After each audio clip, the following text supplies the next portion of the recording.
Basement का एक हिस्सा सील था। वहाँ किसी को जाने की इजाज़त नहीं थी।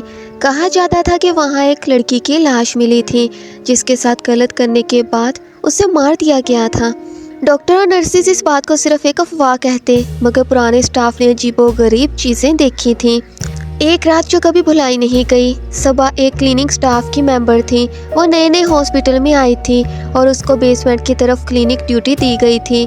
उसने सुना था कि बेसमेंट में कोई नहीं जाता, मगर उसने इन सबको एक अफवाह समझा। रात के 2 बज रहे थे। हॉस्पिटल के हॉलवे में सिर्फ उसके झाड़ू की आवाज़ गूंज रही थी। जब वो बेसमेंट के करीब पहुंची, उसको एक ठंडी हवा का झोंका महसूस हुआ।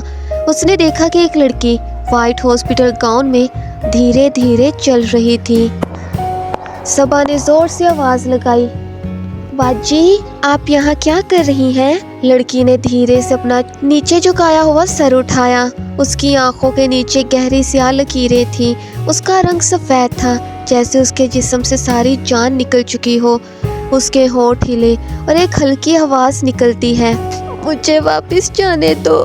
सबा ने घबरा के पीछे मुड़ के देखा, मगर जब दोबारा उस लड़की की तरफ देखा तो वो गायब हो चुकी थी।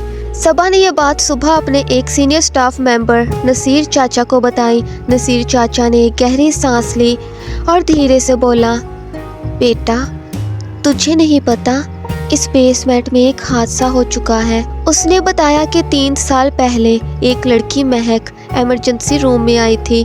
उसको छोटी सी सर्जरी के लिए एडमिट किया गया था, लेकिन रात को जब उसके घर वाले नहीं थे, एक वार्ड बॉय ने उसको ज़बरदस्ती बेसमेंट में ले जाके उसके साथ गलत किया। उस लड़की ने रो रो के मदद मांगी, मगर कोई नहीं आया। सुबह जब उसकी लाश मिली तो उसके हाथ पर खून से लिखा था, मुझे वापस जाने दो। हॉस्पिटल ने केस कवर अप कर दिया और उस वार्ड बॉय का भी कोई पता नहीं चला। सबा ये सुन के और डर गई। उसने सोचा कि ये सब गलत बातें हैं और अपनी ड्यूटी कंप्लीट करने के लिए उसने दोबारा बेसमेंट का दरवाज़ा खोला। उसी वक्त सारे हॉस्पिटल की लाइट्स एकदम बुझ गई। सबा ने अंदर देखा तो एक टूटी हुई व्हील चेयर खुद ब खुद हिल रही थी। एकदम से उसके कान में एक चीख गूंजती है, मुझे वापस जाने दो। उसने डर के मारे भागना चाहा, मगर उसके पैर एकदम पत्थर की तरह भारी हो गए। उसने महसूस किया कि किसी ने उसका गला दबोचा है। उसकी सांस रुकने लगी और उसकी आंखों के सामने अंधेरा छा गया। अगली सुबह जब हॉस्पिटल का स्टाफ आया तो सबा बेहोश बेसमेंट के फर्श पर पड़ी थी, मगर सबसे डरावनी बात ये थी कि उसके हाथ पर लाल खून से लिखा था, वो वापस आ रही है।